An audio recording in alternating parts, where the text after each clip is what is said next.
Linux is basically a kernel. Operating systems like Ubuntu, Fedora, Red Hat, and Android are the distribution of Linux as they depend on Linux kernel.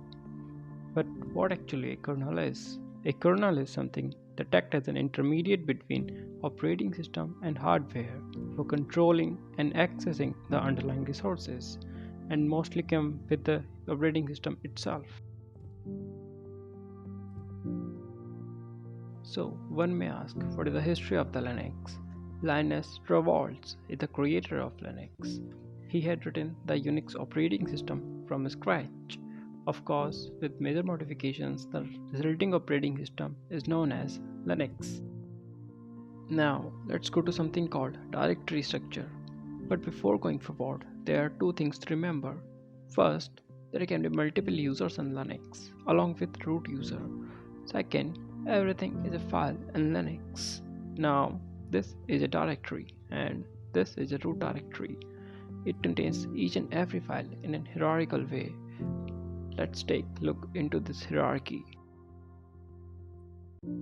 Bin folder contains all the binary that are essential for accessing Linux environment. Boot folder contains files that are required for booting Linux. Dev directory contains files that are related to the device, examples, drive locations, and communications file. etc. It contains static configuration files of applications. Home directory contains personal files of different users.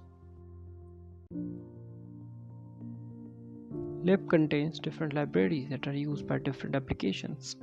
MNT is used for mounting file systems. Opt contains optional packages. Proc folder contains kernel and process information as a file. Root is a home directory for root user. Now let's skip some basic directories.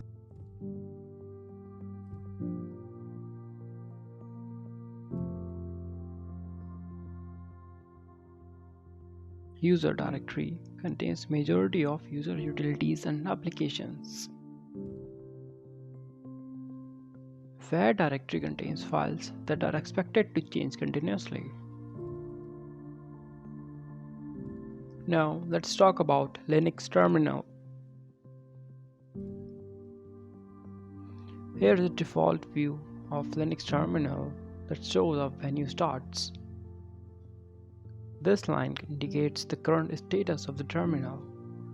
This line is divided into various parts. The first part shows the name of the user. Next part displays the PC name or the host name of the system at which user is currently logged in.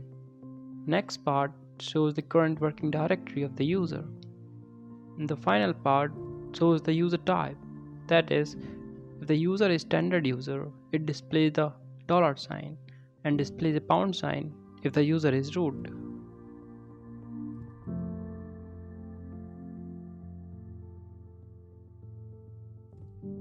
Now to be remembered, the default current working directory of the user is a tilde symbol, which represents the path /home/user for a standard user.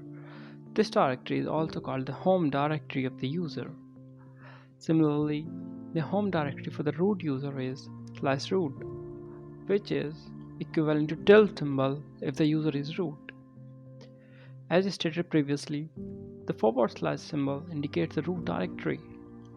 Now let's see some basic commands of Linux. Su is a command that can be used for changing user.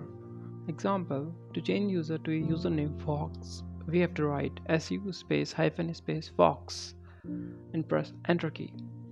The user will then change to Fox. See, it did not ask for the password of the user Fox, as the user we have switched from is a root user, which has special privileges that other user did not have.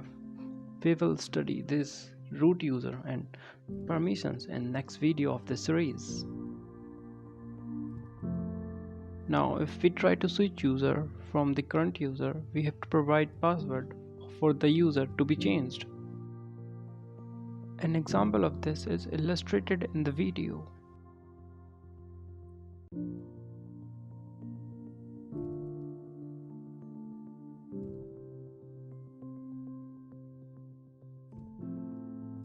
Now, to bring the current line at the top of the terminal, or say to clear the terminal, the clear command is used. To display the contents of the current directory, ls command is used. This command will list the files and the folder of the directory where the command is executed. Here the blue text indicates the directory and white text indicates the files. Now for navigating through directories, cd command is used with the directory path to be changed. To be note, everything after the command name is the argument list. For example, here desktop is an argument of the command cd.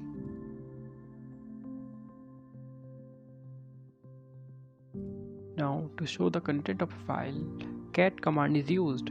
Example, for display a file called hello.c, we have to write cat space hello.c.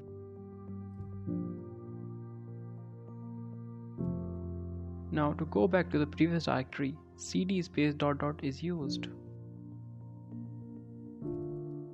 You can simply get the previous command by pressing up arrow in your keyboard.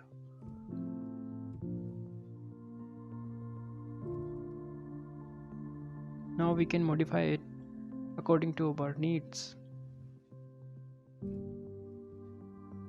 You can always press Ctrl plus L key to clear the terminal. Use exit command for exiting from the user terminal, or alternatively you can shut down your PC. We will open this terminal in another video of this series. Thank you for watching.